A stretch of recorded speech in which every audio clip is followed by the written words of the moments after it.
Hi, greetings. It's me, Dr. Paul Gerhardt, and today I want to talk about responding to objections. Unlike some of the other videos that I did, this video really has to do with selling.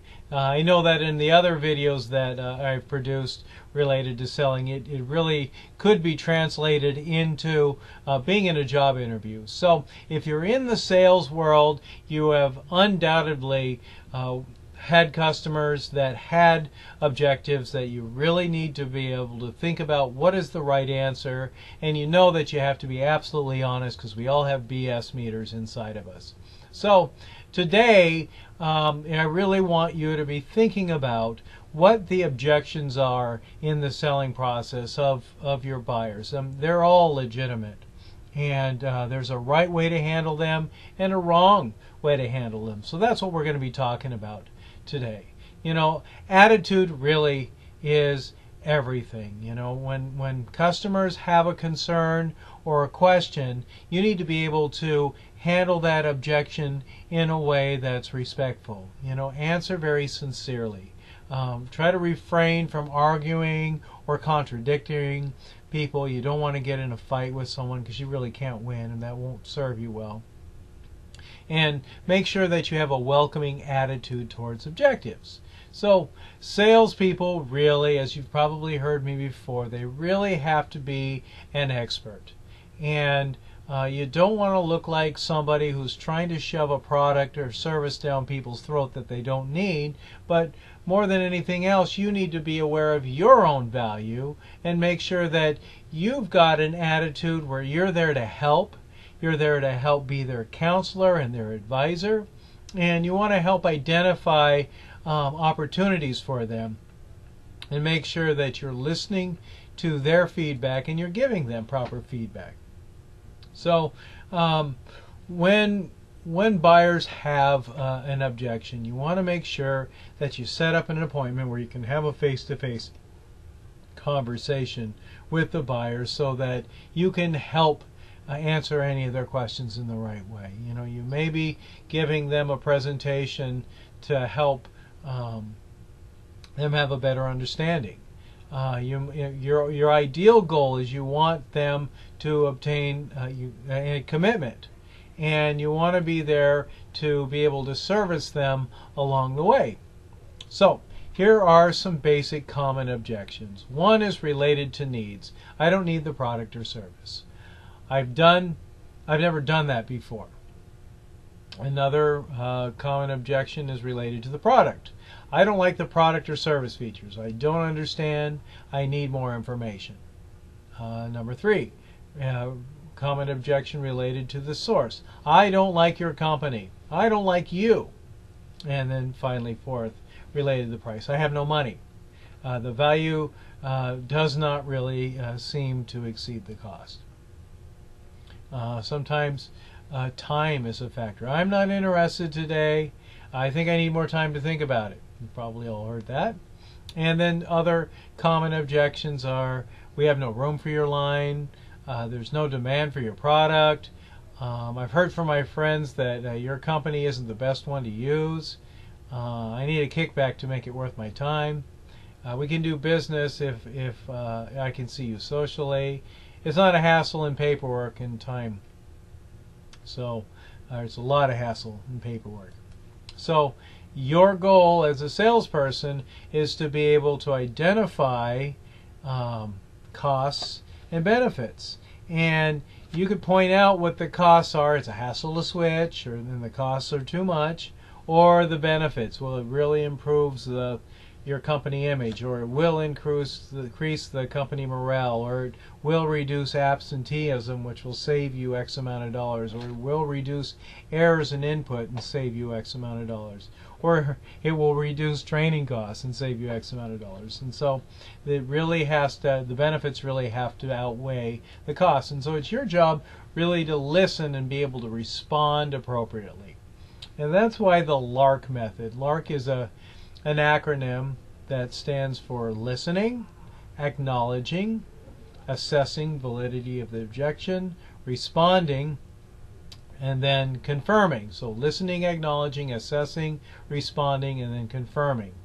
that the objection's been answered. And so you really do need to be listening and anticipating objections, just like as if you're playing chess. You got to be able to think about what questions or concerns your customer may have before they come up, and then do something that we call forestalling. You prevent them from bringing something up because you've already thought about, anticipated what they had to say. So it really is important that when you're dealing with people who have legitimate concerns, any kind of concerns, that you are relaxing, you're really listening, that you're not interrupting, and then taking time to evaluate the objections or excuses. And so you need to be honest at all times. Listening really is the key. You're there to help be the expert, but how you say things really matters. So dig into things a little bit more. Probe, if you will. Really clarify the expectations and the concerns of your customer. Make sure that you are answering the questions, and you're answering the questions correctly. And make sure that you're answering their questions or objections fully. And then really listening to make sure that they understand where you're coming from. So if the buyer makes a statement that is not factually true, you need to use direct denial or indirect denial. Address the facts.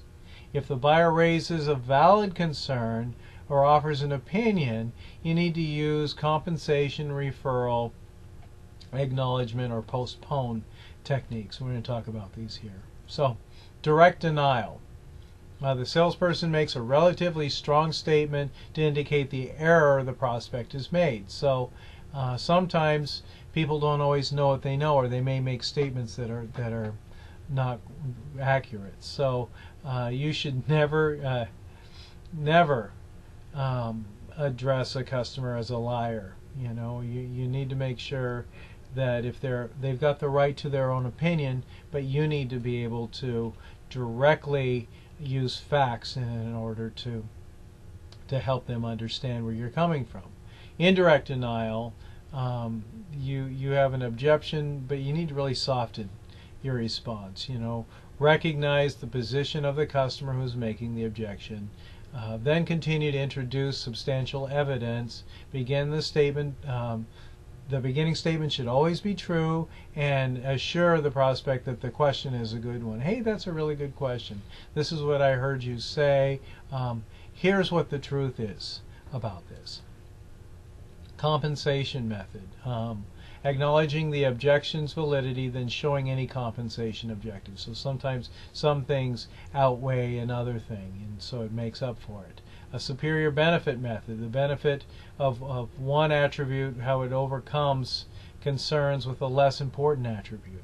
The referral method, how other people have found the product to be good, and so people feel good about it. Or third party testimony method, where you're talking about what someone else has said about their product or service in direct opposite of what you customer says. So there's a lot of different methods in order to that you can use to help bring a customer to an understanding about why they should buy your product or service. Sometimes it's about postponing things.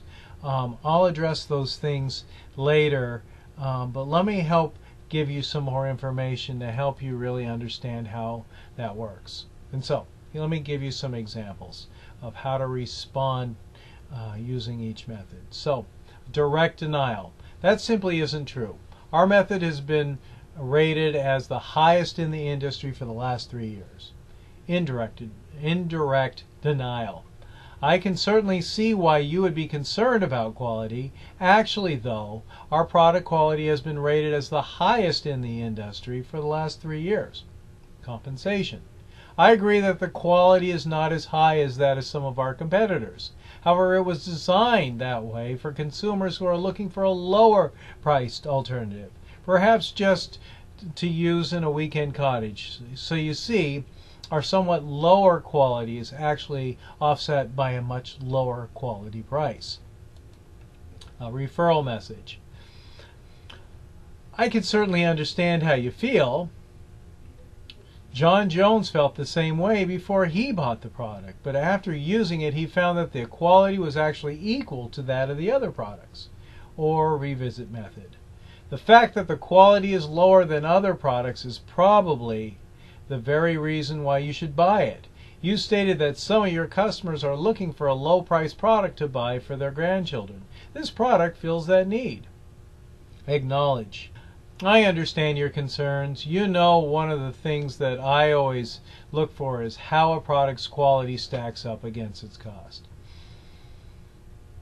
Now, we were talking about this and then postpone. That's an interesting point.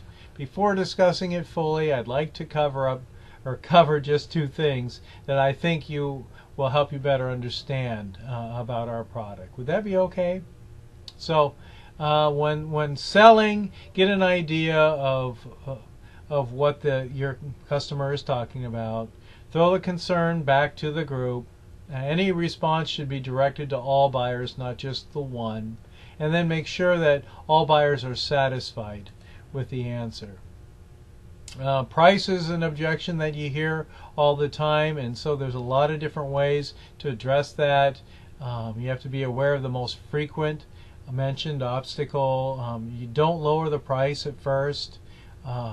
Use an up-to-date information as much as possible. Establish value by looking at the objection from the customer's point of view, then selling the value rather than the price. So really helping people understand the value of things.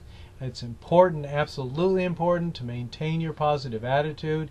If appropriate, point out the prospect's rudeness. Wow, that wasn't fair. Or I can see that you're really upset, but I don't think I personally deserve that. Can I talk to you about this? And then the buyer's culture dictates the response to the seller. So sometimes organizations have a way in dealing with salespeople, and you can't. Sometimes you just can't make the sale, but really listening to what the objections are and then addressing things the right way may help you earn a customer for life. So every problem is an opportunity. All right, I've given you a lot of information on responding to objections. I appreciate your time. I hope that you have a very good day, because only you get to choose how you feel about it. I'm Dr.